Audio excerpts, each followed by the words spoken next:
In today's video, I'm going to teach you how to paraphrase Grammarly tutorial. Paraphrasing with Grammarly helps you rephrase sentences while keeping your original meaning intact. Whether you are polishing an email, strengthening an academic paragraph, or making a blog post read more naturally, once your text is open in Grammarly, start by highlighting the exact sentence or paragraph you want to change. Choosing a complete thought rather than a fragment gives the tool enough context to produce a coherent suggestion. If you are unsure, begin with a single sentence and expand from there. With your text highlighted, look to the Suggestions panel and activate the tool by clicking the paraphrasing icon. Depending on your version, it may appear as a rewrite or paraphrase option.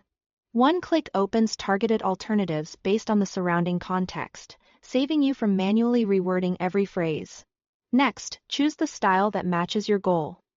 Humanize smooth, stiff, or robotic wording so the sentence sounds like everyday speech without losing clarity. Academic maintains a formal tone and precise structure that suits essays, research summaries, and literature reviews. Professional keeps wording concise and confident. Ideal for reports, proposals, or workplace updates. Streamline trims redundancy and removes filler so your message is sharp and to the point. Select the tone that best fits your audience and purpose. This choice guides how the suggestions are shaped. Now review and apply. Read Grammarly's alternatives out loud or in your head and check that the meaning remains accurate. Especially for technical terms, dates, figures, or citations. If a suggestion doesn't capture your intent, explore another version. The tool typically offers multiple phrasings so you can compare nuance and rhythm. When you find a rewrite you like, accept it to replace the highlighted text. If you are working through a longer paragraph, move sentence by sentence, making sure the new lines flow naturally with the ones before and after. This quick pass prevents accidental shifts in tone or emphasis. A couple of final tips as you wrap up.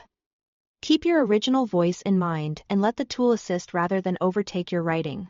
Paraphrasing is most effective when it clarifies, not when it obscures. If you change your mind, use undo to bring back the original line.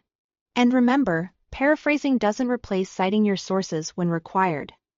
Keep attribution where it belongs. After applying changes, give the paragraph a final read to confirm transitions are smooth, grammar and punctuation are clean, and the message is still yours. That's it for this walkthrough on paraphrasing with Grammarly. Thanks for watching.